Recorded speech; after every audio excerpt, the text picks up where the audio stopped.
ہم انسانوں کو یہ سوال بہت زیادہ کھٹکتا ہے کہ اللہ ہمیں آزمائش میں ڈالتا کیوں ہے؟ وہ ہمیں مصیبت میں مبتلا کرتا ہی کیوں ہے؟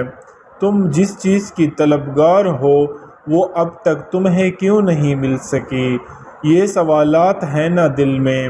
بالکل جب انسان مسلسل آزمایا جائے تو ایسے ہی خیالات ستاتے ہیں۔ یہ وسوسوں سے تمہیں اصل ستاتے ہیں کیونکہ تم اللہ کا وہ عہد بھول چکے ہو جس نے تم میں سے لیا تھا۔ یاد رکھو اللہ آزمائش صرف اس لیے بھیجتا ہے تاکہ تمہیں جج کر سکے کہ کون ہے وہ میرا خالص بندہ جسے میں چن لوں، کون ہے وہ بندہ جو انتہائی مشکل میں بھی مجھ پر یقین رکھنے والا ہے۔ یاد رکھنا یہ بات کہ آزمائش مسلسل زندگی کا حصہ نہیں ہوتی، صرف ایک مخصوص ٹائم کے لیے تمہیں آزمایا جاتا ہے۔ تم جانتے ہو کہ اللہ تم سے چاہتا کیا ہے؟ وہ صرف دیکھنا چاہتا ہے کہ میرا یہ بندہ مصیبت میں صبر کرتا ہے یا نہیں۔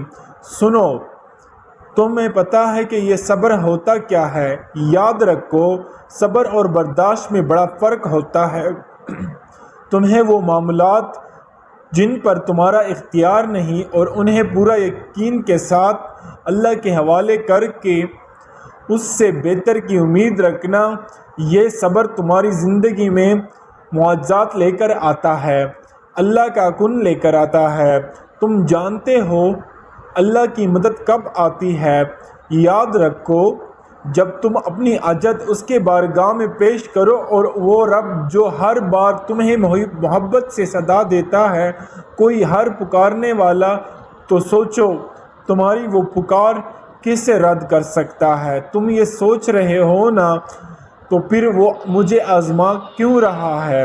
میری دعا قبول کیوں نہیں کر رہا؟ میں تو بہت پکارتا ہوں اسے۔ تو یاد رکھو جب اللہ کسی انسان کو جاننا چاہتا ہے نا اور اس کے کوئی خیر کرنا چاہتا ہے تو اسے کیسے آزمائش میں مبتلا کر دیتا ہے، اور پھر دیکھتا ہے کہ اس کا بندے اس سے کتنی محبت کرتا ہے۔ قرآن کہتا ہے، اے نبی صلی اللہ علیہ وسلم، میرے ان بندوں سے کیا دیجیے جنہوں نے اپنے جانوں پر ظلم کیا ہے، وہ اللہ کی رحمت سے مایوس نہ ہو۔ یاد رکھو اللہ جن لوگوں سے محبت کرتا ہے نا انہیں آزماتا ہے۔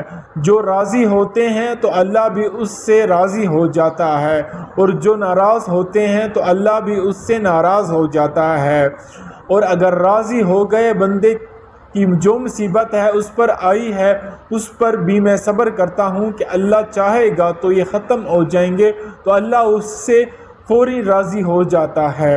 اگر انسان ناراضگی کا ظاہر کرتا ہے نا تو کہ یہ میرے پاس کیوں آیا ہے، آخر میں کیوں ہوں، تو پھر اللہ اس سے بہت سخت ناراض ہو جاتا ہے۔ نبی صلی اللہ علیہ وسلم نے فرمایا،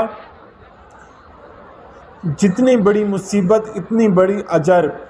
اللہ کو تو ایک دفعہ پکارو، عرش میں ہلچل ہو جاتی ہے۔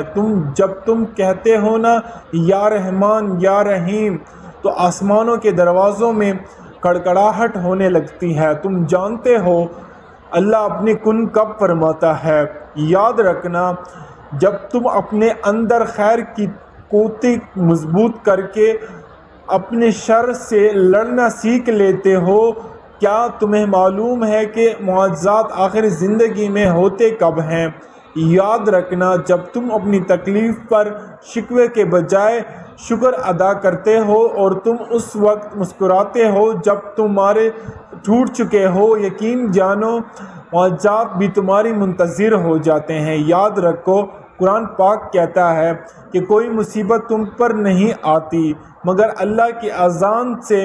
ایک بات ہمیشہ یاد رکھنا کہ اللہ کی مدد ایسا وسیلہ سے تمہیں تک پہنچے گی کہ تمہیں لگے گا کہ معجزہ ہو گیا۔